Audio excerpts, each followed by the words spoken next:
Thanks for tuning in to Connect First, a podcast that gets after leadership at its core. I'm your host, Command Sgt Major Shawn Carns, the First Corps Command Sgt Major, and today I welcome a great guest, our NCOA Commandant, Sgt Major Schuessler. Thank you very much for coming on today's podcast. Yes, Sgt Major, thanks for having me. Of course. And so, as I said at our last podcast, my definition of leadership is a relationship built on inspiration, trust, serving and caring for others. And today we're going to talk about leadership challenges. And, some of them leadership challenges can deteriorate that relationship, that trust that we have within the organization and your leadership. And one big one that I always think about challenges is conflict, right? And the Army does not do a good job at teaching us how to deal with conflict. And we have great manuals that talk about conflict, ADP 6-22, ATP 6-22.6, team building. Both of them are great manuals and they have conflict in it, and there's other manuals that have it too. But actually you can read about it, but actually doing it and dealing with conflict is something different. Mm-hmm. So, from your perspective, have you seen good or bad how some leaders deal with conflict? Well, conflict management, oftentimes we get it bad. We do it very badly when we're young, and then we figure it out as we've done it badly enough times, and we get better at it. But paramount with conflict resolution is dignity and respect. So everybody, regardless of what's going on, the scenario, regardless of how somebody might be offended or anything like that, any individual or multiple individuals in any sort of conflict deserve to get treated with dignity and respect. And so I have seen several that have gone badly, and I have handled them badly even myself. One time comes to mind. I laugh at it now, but at the time I felt really badly. I had just finished reading a book, and then when a soldier came to me about a significant conflict that he was having in his life, the advice I gave him was really bad, and it probably was good for him much later after the conflict, but it wasn't good at the time. Unfortunately, I told him that his problems weren't unique, and that he kind of just needed to get over it. It wasn't very well received from him, and as he walked away from me, I thought he did a little introspection, and I realized that a soldier dealing with that conflict at the time was not.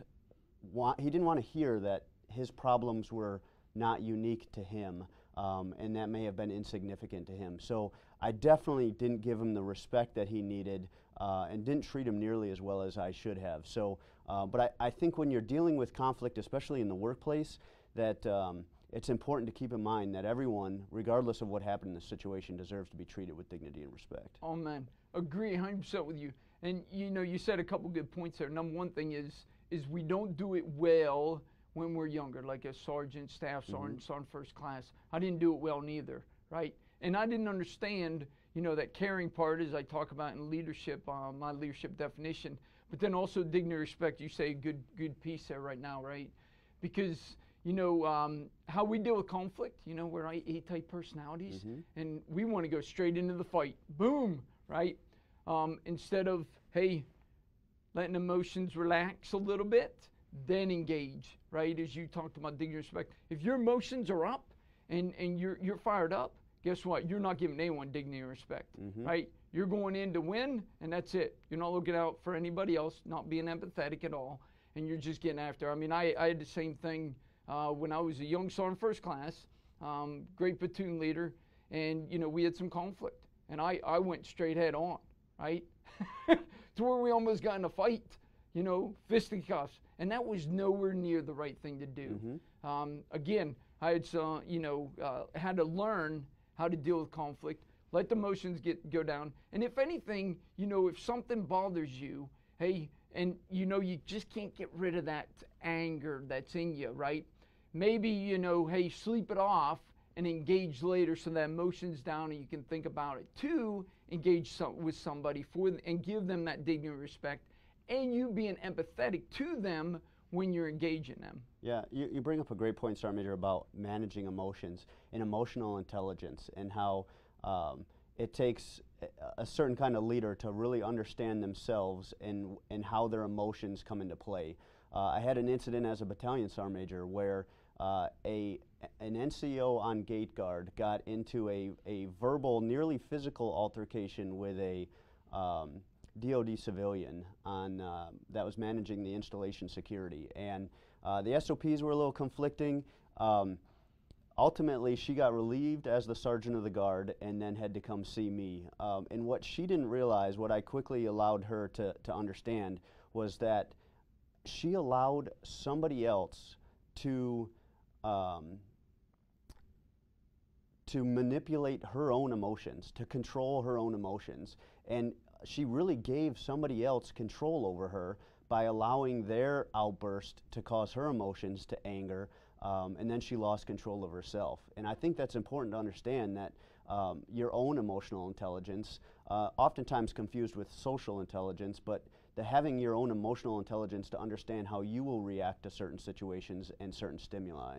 Yeah, and so it's a good point. You know, we were discussing like you having the conflict and going, you know, after somebody, if that's how you want to say it. But what if someone comes to you, and how do you deal with that, right? And I just had a great experience. I don't know, it's been a few weeks now. So I was on a flight coming back here to JBLM, and you know, everyone buys their, you know, seats and everything like that, but then you upgrade, right? And I'd gotten upgraded, and the plane wasn't full, so they were moving us into different seats, right? And so, you know, I was asking the main manager to come on there and said, hey, you all got to move. And then, you know, there's other ones and like that, and they're getting mad, right? And he's getting mad. And so I was like, hang on, let me talk to him. So I pulled him off to the side, and I said to him, I was like, hey, you're the manager, right? He goes, yeah.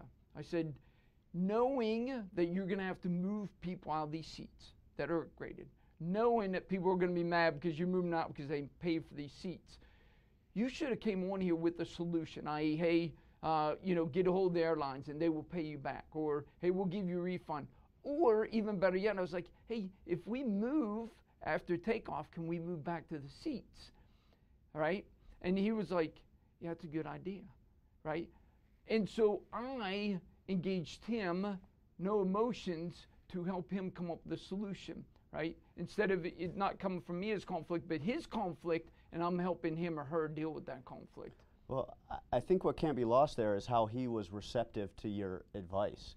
You know, a lot of people who are in charge are like, oh, this is my operation, I'm owning it, and regardless of what emotion he was going to get out of everybody else, a lot of times people aren't willing to listen to somebody else's input. So I think it's important to recognize that person who was in charge was willing. You were a complete stranger, right? Oh yeah, complete stranger. Complete strangers willing to give him advice, and he was receptive of it. So it's a good point, right? It's a reception of your advice given to somebody. And so, you know, what I always dealt with is if someone is not receptive, then I go into questioning mode, right? And asking them questions. Why are you not receptive, right? And I might not say it exactly that way, but finding out the why they're not being receptive to what I'm trying to give them good feedback or give them information or give them help. Why are you not wanting to receive this? What's behind that wall that you have up right now, right? And trying to get that defensive down. So if you ask questions, that usually bring the defenses down, because now they have to think. And they're not thinking about them emotions, they're thinking about answering my question, and then the emotions go down, and then we start getting into a conversation to help them see through their conflict that they might be having. What sort of conflicts do you see in your workplace at your level, Sergeant Major? Yeah, so I'll go back actually when I was in 2nd Infantry Division, and I had a Sergeant First Class come up there one time to see me, and she was coming up there to see me actually with her leadership because she felt, hey, I have done my platoon sergeant time.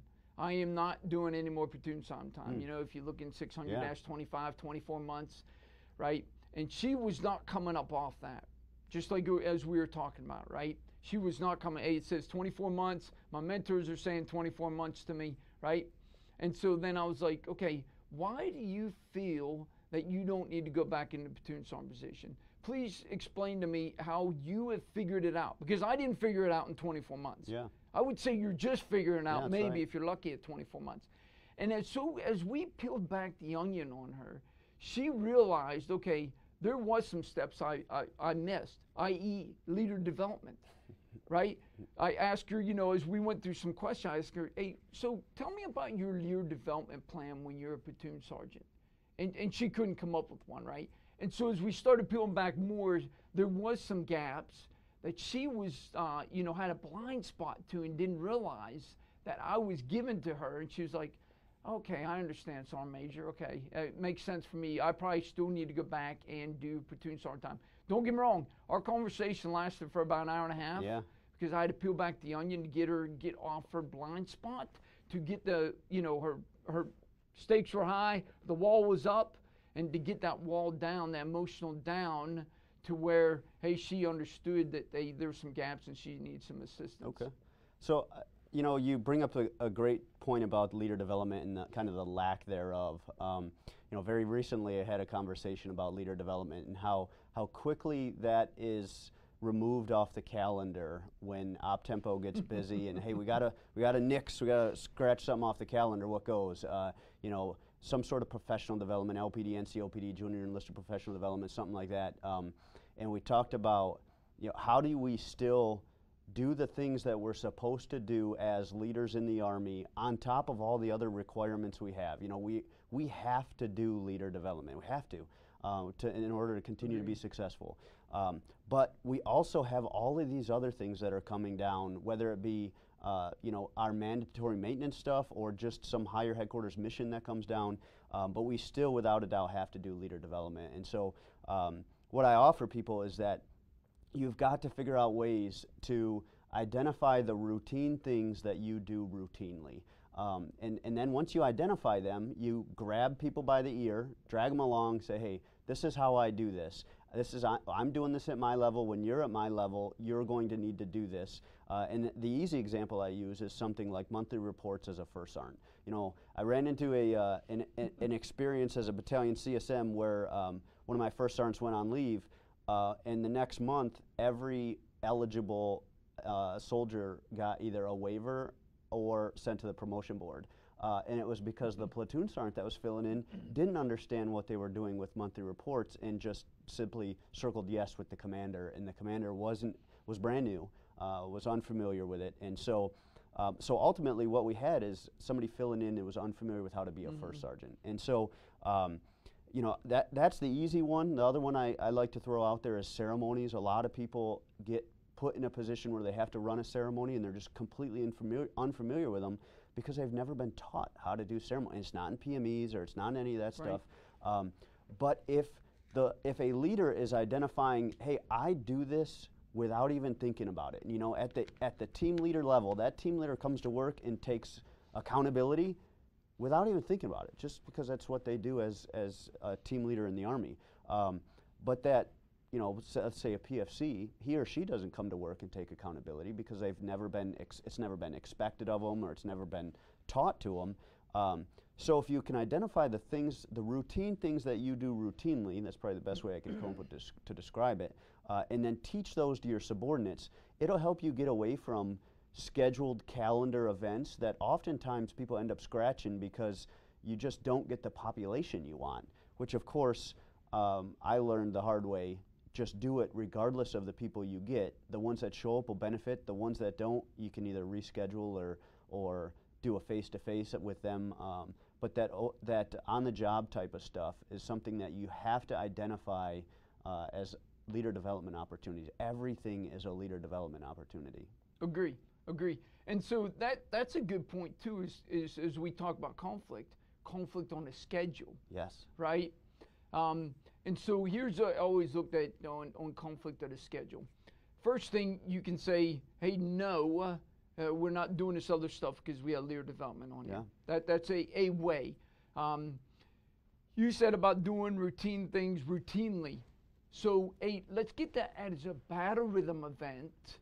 So it's on the battle rhythm. Because most of the time when it's on a battle rhythm, it will stay there, right? Yeah. Most of the time. Yeah, it's protected. Or another good one that I like to always use is actually, hey, let's do leader development during lunch. What a better way to do leader development than breaking bread with somebody, right? So you go into chat hall, because that's protected, that's not coming off the calendar, right? And so you go to the chat hall and you do leader development during lunchtime. And that was, 3 ways that I've learned to help deal with conflict on a schedule. Another way to deal with conflict on a schedule is, what are your priorities? Yeah. What's the commander's priorities, right? So if you're aligned with his priorities, and leader development, most of the time if you look in the training guidance, leader development's in there, right? Mm-hmm. Hey, I can say no to something that comes on a conflict on a schedule because it is in line with the commander's training guidance of leader development, and we're going to keep that on the calendar, right? So then you have to defend it a little bit to keep it on the calendar. So conflict on the calendar is very important, and how do you deal with that? I think there's a lot of ways to deal with it, as a couple examples I just presented. Yeah. To go along with conflict resolution, I like to discuss the amount of courage it takes to actually say something. Leadership is challenging. It's challenging, and it requires courage. It requires courage to have those tough conversations, like you talked about with that NCO who had done her. She didn't want to hear that she may need to continue to do her KD time, but it requires courage to have those hard conversations. Those same hard conversations as it relates to our corrosive issues. Those topics aren't easy to talk about, and that individual, that whether it's a leader or a peer or even a subordinate, it requires courage to have those difficult conversations with people. Agree, 100% with you. And that's, again, as we talked about at the beginning, we don't do it well in the beginning, right? Because as a sergeant, I mean, you're learning about leadership. As my last podcast, I say it took me about 10 years in the military to understand leadership and to understand conflict management and conflict resolution and how do you do that. And I did it wrong too. I would, what I tell everyone is, read, right? There's, in the manuals, it kind of tells you how to do conflict resolution. There's plenty of books out there you can read, plenty of articles that you can read, and then try them, right? And you might fail. Again, I failed with that platoon leader. You probably will fail. Right? Exactly. I failed with that platoon leader. But you just keep doing it. Just keep doing it and figure that, because that's what you're getting at, the courage. Do it. Just do it. And if you fail at, you fail at. Then, okay, I failed at that. Let me tweak it a little bit. And how can I deal with the next conflict that I might have that comes about, and tweak the way I did this one, because this one didn't work, so I have to do something different. Yeah. Well, so that you and Sergeant Major Powers talked about allowing people to fail, and not only does it tie to conflict, handling conflict, but that's just leadership in general. So many times we elevate things up to our level or the first sergeant level because we don't want to allow it to fail, or we might not be happy with the way they did it. But we did a re-enlistment ceremony at the NCO Academy recently, and I told them, hey, I'm going to allow you, the people I allowed to run the ceremony. I said I'm going to allow you to run this ceremony just because I want to see how it goes. And they displayed a flag in front of another flag, and we we did the oath in front of that. But when you look back, you look at the intent, what's the intent of the ceremony? Even something like, running an ACFT. Did it go off flawlessly? You put a young NCO in charge of it. It might not go off flawlessly. You might have all kinds of mistakes in there. But, did it meet the intent? Was it completed? Did all 6 events get taken? Was it done safely? Was it done in under 2 hours by regulation?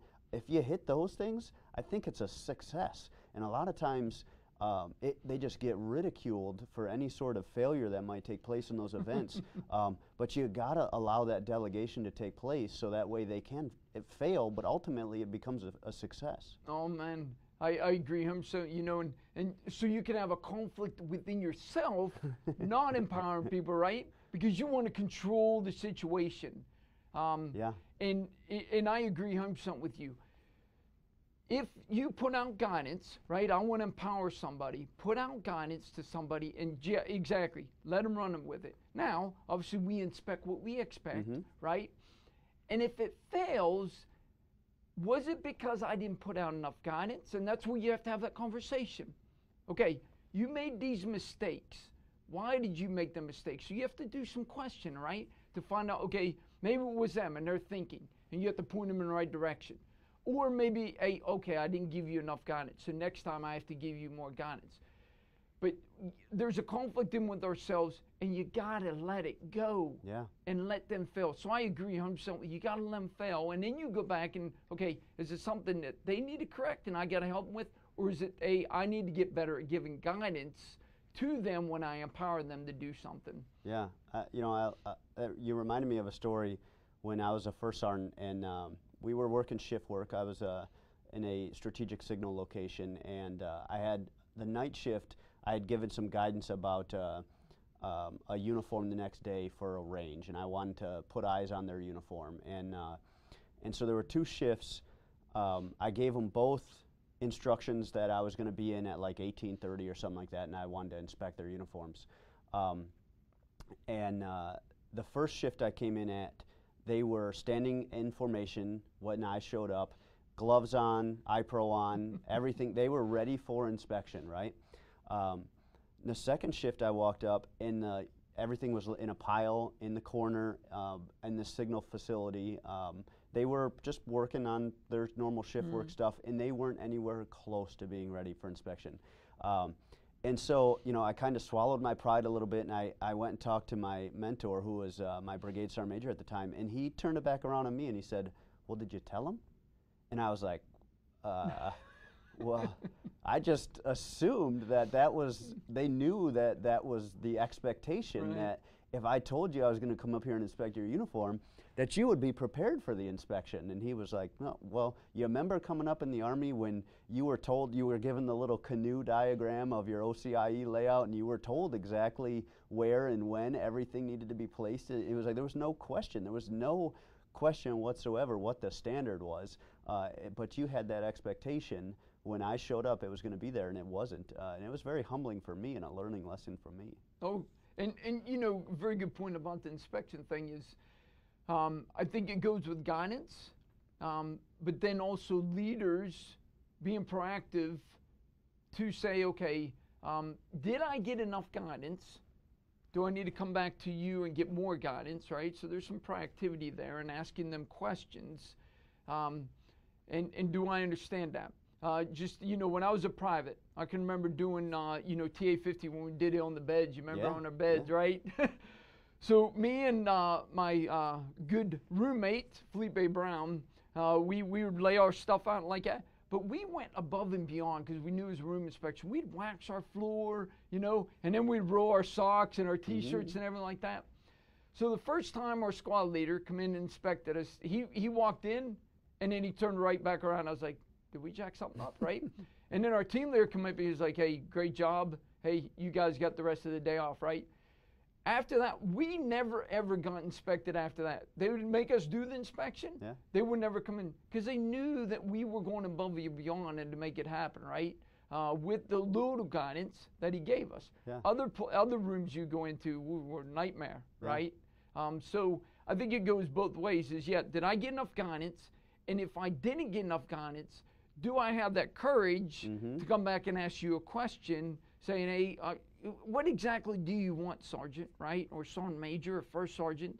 I'm not quite sure what you need. So we have to also make sure that, you know, they trust that, hey, I'm going to, you know, not go crazy. Hey, I gave you enough guidance. No, that, hey, okay, what else do you need to know? Here's this stuff I told you. What else do you need to know, right? To help them out. So I think you bring up a good point. I struggle with that as a Commandant at the NCO Academy because it's my guidance, and I think I gave enough, you know, and I send them on their way to go execute, you know, aggressively, and then I find myself pulling somebody aside and saying, hey, is my intent clear? Is my guidance clear? Because sometimes when I'm thinking about the conversation afterwards, I wonder if I gave clear guidance. And being new in the position, I don't know if they have the courage to have that conversation with me, because we're feeling each other out. Mm-hmm. But you're right. As that senior person, we've got to make sure that that they have the courage to tell us if it's unclear, or we have the thinking to ask and say, hey, was that clear? Was anything unclear in what I put out? Because there are a lot of times it will be. Yeah, sure. And so now they're having a conflict in themselves, right? And when they start having a conflict in themselves, that, hey, am I fearful of coming and talking to my leader and asking them questions? Then we have a problem, right? That they're in that conflict and they're fearful to come ask for your guidance. So then we have to look at ourselves and say, okay, why are they fearful to come ask me for guidance, right? Again, you went and seen that one inspection, and then you went to the other one and they didn't get it, right? So why did they not come and ask you, or what was the guidance wasn't clear enough? Because sometimes they're nervous to come talk to you, and maybe it's just, they're young sergeant and they're nervous to come talk to you. You've got to get them, comfortable and saying, hey, it's okay to come back and ask me questions, right? Because I'm empathetic, I'm humble, maybe I didn't put out enough guidance to you. So then they don't have conflict in themselves, that they feel comfortable to automatically come back and ask you questions. It's about creating an environment, and I believe you and Sergeant Major Powers talked about that in your first podcast as well, about the environment that you create. Is it a learning environment? Do we allow candid discussion? Do we allow failure? Have we created an environment like that where people are willing to come up and ask, the commander, hey, sir, can you clarify this? Because this didn't make any sense. But it's about creating that environment in the organization. Sure, agree 100% with you. Because what you don't want is a tension environment. It's a very tension environment. There might be some toxicity in there, and that's what we don't want, right? We got to be open, and you've got to actually be open, right? I was just talking to somebody the other day, and she was having problems when she gave guidance to her subordinates, and she was trying to, be open with them. And so, we were kind of talking through that, and I was talking to her, and I said, what's your body language when you're talking to them, right? Because people read body language. Nonverbal cues. Yeah, exactly. And she didn't even think about it. She goes, yeah, maybe it's my body language, because she's trying. She really is trying, and she's trying to be authentic. But some people try too hard to be authentic. Yeah. Instead of just relaxing, yeah. right? They be too hard, and then that shows in their body language that they're not being authentic. So then now the person has conflict, like, yeah, you're faking this authenticity to be authentic with me. So I said, what you need to do is ask them, hey, I'm trying to be authentic. My background or my past, right? Whatever it is, I'm really trying to get better, right? And so you have to open yourself up so you get rid of that conflict, and that people are comfortable to give you feedback to help you out. Yeah, I keep going back to this courage thing, but opening yourself up creates, you got to have courage to open that, create that vulnerability, and that's big for somebody in our position to expose a vulnerability and have the courage to do so. But that's something I've always wanted subordinates to understand, is that the only difference between me and them is simply been in the Army longer than them, but that person who wanted authentic, genuine feedback as a young sergeant to make sure I was doing the right thing, that doesn't just go away. When we reach this level, we're still wondering, we're still talking to our spouse, hey, was my speech okay? We're still just having these internal battles with ourselves to make sure that we feel like we want that genuine, authentic feedback, and we have to understand people see us differently. I have a hard time getting over that, because I still desperately seek out that feedback, and I just don't get it from a lot of the people that I trust and would like to get it from. Yeah, so you're spot on. When you get up this level, yeah, you definitely don't always get the authentic feedback that you need, right? because people are nervous. Not, I don't think necessarily fearful of you. Now, it could be some leaders, but they, trying to be nice. Yes. So I always, I get feedback from the wife, right? She will give me some candid feedback. I'm like, whew. And it's one of the ones that maybe not that candid. I really don't want to hear that, but I need to. That's right. And she's good at hearing that, or she's good at giving that feedback to me, and I appreciate it. Hey, I just want to say thank you very much. It's a pleasure for coming on to Connect First and being my guest. It was awesome talking to you, and obviously to the guests out here who are watching, thanks for tuning in to Connect First. Stay tuned for more episodes. Thank you very much. Hey, thanks for tuning in to Connect First podcast, where we discuss leadership at its core. You can find Connect First on all your major podcast streaming platforms. Follow First Corps on Facebook, Twitter, and Instagram for information on upcoming episodes, as well as all things First Corps. Rate, review, and subscribe to us on YouTube and click that notification bell so you'll know exactly when we drop a new episode. Till next time.